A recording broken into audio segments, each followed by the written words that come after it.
नमस्कार। आजकल समाचार से मैं तुषार सिंह। राष्ट्रीय स्वयंसेवक संघ मतलब आरएसएस, इसके मुखिया मोहन भागवत घटती जनसंख्या पर चिंता जताते हुए कहा कि हर कोई कम से कम 3 बच्चे पैदा करे। श्री भागवत यह बात नागपुर में 1 दिसंबर को एक सम्मेलन में कहे। उनके इस कथन पर राजनीतिक हलके में तीखी प्रतिक्रिया है। गैर भाजपा दलों के नेता तो भागवत के इस कथन को मजहबी एंगल से जोड़ रहे हैं। वैसे भी गौर किया जाए तो पूरे विश्व में सर्वाधिक जनसंख्या वाले देश का तगमा भारत हासिल कर चुका है और इसकी दुश्वारियां भी भारत झेल रहा है। यहाँ तक कि सबको बुनियादी सुविधाएं मुहैया कराना मुश्किल हो गया है। आरएसएस मुखिया का बयान कितना प्रासंगिक है, आइए सुधीजनों से इसके बारे में पूछते हैं। आपका प्रश्न काफी महत्वपूर्ण है, क्योंकि जिस बात को श्रद्धेय भागवत जी ने कही है वो निश्चित रूप से ही देश के लिए आवश्यक होगा।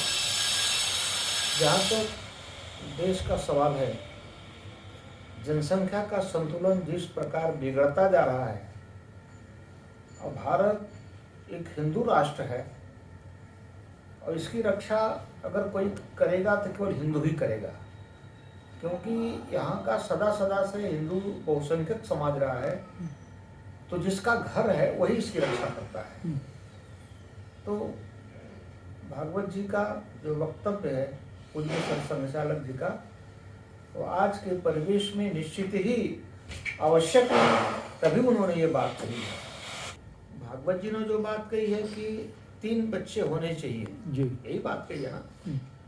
तो जहाँ एक तरफ कुछ लोगों के 2-2 दर्जन बच्चे हो रहे हैं, तो जनसंख्या का जो संतुलन बिगड़ रहा है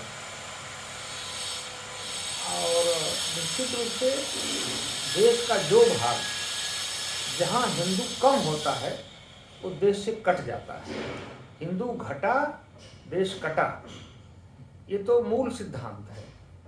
तो देश को सुरक्षित रखने के लिए संसाधन, हिंदू 3 हिंदू होंगे तो संसाधन जुटाएंगे, अपनी समस्याओं का निदान करेंगे।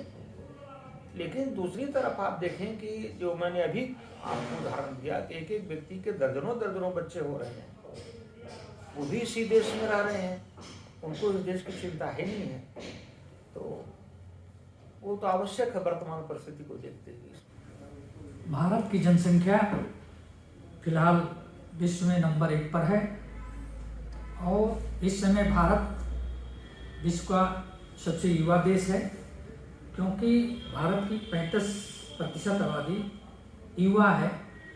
चूँकि संघ प्रमुख माननीय मोहन भागवत जी ने भारत के जन्म दर के लेकर जिन्होंने चिंता जाहिर की, यह 60 वर्ष बाद जो 2.1 फर्टिलिटी रेट है, अगर ये कम होता है तो आने वाले भारत के लिए चिंता का विषय होगा, क्योंकि भारत एक विकासशील देश है।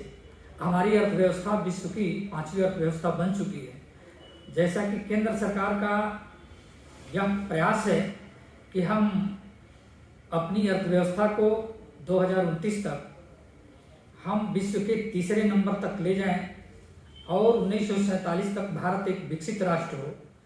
जब हम भारत को विकसित राष्ट्र बनाने की संकल्पना कर रहे हैं, अगर 1947 में देखें तो हमारी जनसंख्या उस समय स्टेबल हो जाएगी। भारत की जो वर्तमान जनसंख्या दर है, यह जनसंख्या दर जिस तरह फर्टिलिटी रेट गिर रहा है, 1947 में जाते जाते स्टेबल हो जाएगा।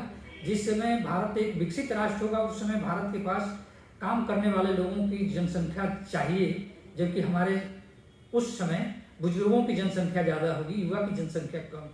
इसका मतलब प्रिंसिपल साहब, जो चिंता व्यक्त किया था प्रधानमंत्री ने कि जनसंख्या हमारे लिए समस्या नहीं है बल्कि हमारे लिए एक संसाधन है, इससे कितना सहमत हैं आप? नहीं, किसी भी देश के लिए जनसंख्या संसाधन के रूप में ही आती है। जनसंख्या एक शक्ति मानी जाती है और जो देश जनसंख्या प्रधान देश होते हैं वो शक्तिशाली देश होते हैं। क्योंकि हमारे यहाँ रोजगार के अवसर कम थे, जिस तरह रोजगार के अवसर बढ़ रहे हैं, जनसंख्या रोजगार बढ़ाने में सहायक होती है। क्योंकि दूसरे भी हमारे यहाँ के विशेषज्ञ विदेशों में भी सेवाएं दे रहे हैं, जिससे हमारी अर्थव्यवस्था को ज़्यादा पंख लग रहे हैं। इसलिए ये चिंता का विषय है कि हमें उस पर ध्यान देना होगा कि भविष्य का भारत, जब हम सबल भारत, सर्वशक्तिमान भारत और सर्वव्यापी भारत की जब हम संकल्पना करते हैं तो उस समय हमें जनसंख्या की आवश्यकता तो पड़ेगी। आप मानते हैं कि आने वाले समय में अगर हमारी जनसंख्या बढ़ती है तो बुनियादी सुविधाओं का अभाव नहीं होगा? हमारी जनसंख्या आने वाले समय में अगर इसी रेट से रहती है, थोड़ा बढ़ती है, तो बुनियादी व्यवस्थाओं का अभाव इसलिए नहीं होगा कि हम उस रेशियो से जो हम कल्पना कर रहे हैं कि हमारी आगे की विकास दर क्या होगी, वो उनको भरपाई करने में हम सहायक रहें। मोहन भागवत जी द्वारा जो भी स्टेटमेंट दिया गया है, हम लोग चूँकि सर्विस कैडर और पढ़े लिखे लोग हैं, इस एक स्पेसिफिक सेक्शन से बिलोंग करते हैं। जो भी व्यवस्था है, हमारे आर्थिक संसाधन, जो भी रिसोर्सेज हैं हमारे भारतवर्ष में, मुझे नहीं लगता कि उस वक्तव्य को फॉलो करें तो सस्टेन कर पाएगा। सबकी एक क्षमता है बढ़ाने के लिए। अभी जो मेट्रोपॉलिटन सिटीज़ में जो बच्चे हैं, जो शादी के नाम से भी कतरा रहे हैं, जो भी तलाक और इस तरह की चीज़ें जो उन लोगों के बीच चल रही है, कोई एक बच्चे पे भी अपने को रोक रहा है। रोक इसलिए रहा उसको रोका हुआ है कि शिक्षा व्यवस्था इस तरह की है कि एक बच्चे को पढ़ाना भी अगर स्पेशली क्लास 2 अफसर नहीं है तो मुश्किल होता जा रहा है। हम जैसे शिक्षक हैं, एक बच्चे 2 बच्चे हो गए, उनको पढ़ाना बहुत मुश्किल का काम हो रहा है। शिक्षा भी व्यवस्था इतनी महंगी है। बुनियादी सुविधाएं उपलब्ध हैं, हमारे पास संसाधन नहीं है। खर्च तो हमें करना है, फीस हमें देनी है, व्यवस्था हमको करनी है, हमारे पास रिसोर्स कहाँ है इतना? कैसे कर पाएंगे? जनसंख्या जो 1 के बदले 3 करेंगे तो तिगुनी जनसंख्या बढ़ेगी, तो 10 साल बाद स्थिति क्या होगी?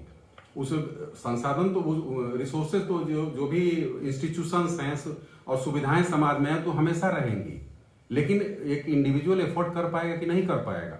अभी कॉन्वेंट एजुकेशन की बात करिए, एक जो नहीं नौकरी कर रहा है, नौकरी में नहीं है, सामान्य रूप से खेती वाला है, सामान्य धंधा कर रहा है, शहर में जा करके अपना परिवार का भरण पोषण कर रहा है, क्या कॉन्वेंट स्कूल में पढ़ा सकता है? नहीं पढ़ा सकता। IIM कहने को है 30-30, 40-40 लाख रुपए फीस इनकी है, कौन दे पाएगा? सब लोग लोन लो के एजुकेशनल लोन लेकर के पढ़ रहे हैं। अगर आपके पास एक या किसी तरह से 2 बच्चे के बाद तीसरा होगा तो मुश्किल हो जा रहा है पढ़ाना। तो एक हम आपसे कहना चाहेंगे, पढ़े लिखे लोगों का जो एक तबका है वो सोचता है कि हमारा बच्चा पढ़े, और 1 से 3 की जो एक स्टेटमेंट जो दिया गया है वो किस परिप्रेक्ष्य में उन्होंने दिया है उसमें हम जाना नहीं चाहते, लेकिन इंडिविजुअल कैसे समाज में अपने को एक निर्धारित पैरामीटर पर रखेगा, ये एक चैलेंज है, बहुत बड़ा चैलेंज। देखिए, जनसंख्या बढ़ाना इस देश का या विश्व का कोई विकल्प नहीं है। जिन देशों की जनसंख्या कम है वहाँ ये अभियान चले कि लोग जनसंख्या बढ़ाएं तो बात समझ में आती है। हिंदुस्तान में शिक्षा महंगी, मेडिकल महंगा, भोजन महंगा, लोगों की आमदनी कुछ नहीं, एक बच्चे की परवरिश करना कितनी भारी पड़ रही है, ये गरीब लोगों से पूछिए जिनकी कोई आमदनी नहीं है। और उनसे आप कहिए कि 3 बच्चों को पैदा करो, वो कैसे पैदा करेंगे, कैसे उनको खिलाएंगे, क्या पहनाएंगे, कहाँ पढ़ाएंगे? और जो सरकारी एजुकेशन सिस्टम है उसमें पढ़ के लोग क्या हो रहे हैं आप देख ही रहे हैं। तो ये एक राजनीतिक नारा देना कि 3 बच्चे पैदा करो, 5 बच्चे पैदा करो, इस देश में लोगों को रहने के लिए घर नहीं है, ट्रेनों में जगह नहीं है, हॉस्पिटल में जगह नहीं है। एक मरीज को दिखाने के लिए चले जाइए हॉस्पिटल में 3 घंटे या पूरा दिन लग जाता है। हॉस्पिटल में जगह नहीं है, डॉक्टर उपलब्ध नहीं है, शिक्षा की वही स्थिति है। और उसमें आप कहिए कि एक आदमी कैसे वो करेगा परवरिश, एक दंपति 3 बच्चों की, उसकी आमदनी क्या है, पर कैपिटा इनकम इस देश में क्या है? इसको बिना सोचे विचारे इस तरह के अभियान को चलाना कितनी मेहनत से, तो लोगों में जो पढ़े लिखे लोग हैं उनमें ये समझदारी विकसित हुई कि नहीं, बच्चे कम होने चाहिए, जनसंख्या को रोकना जरूरी है, लोगों को रोजगार मिले, लोगों का जीवन स्तर सुधरे। तो इस दिशा में कोई प्रयास नहीं, बस बांग्लादेश से मुकाबला करना है, अफगानिस्तान से मुकाबला करना है, पाकिस्तान से मुकाबला करना है, इसलिए जनसंख्या बढ़ाना है। जनसंख्या बढ़ाना कोई विकल्प नहीं है इस देश में, किसी समस्या का समाधान नहीं है, बल्कि समस्या को बढ़ा। जैसा कि आप सुधीजनों से सुन चुके हैं कि भारत जनसंख्या वृद्धि से कोई परहेज नहीं, क्योंकि हमारे प्रधानमंत्री ने भी कहा है जनसंख्या हमारे लिए कोई समस्या नहीं, यह एक साधन है।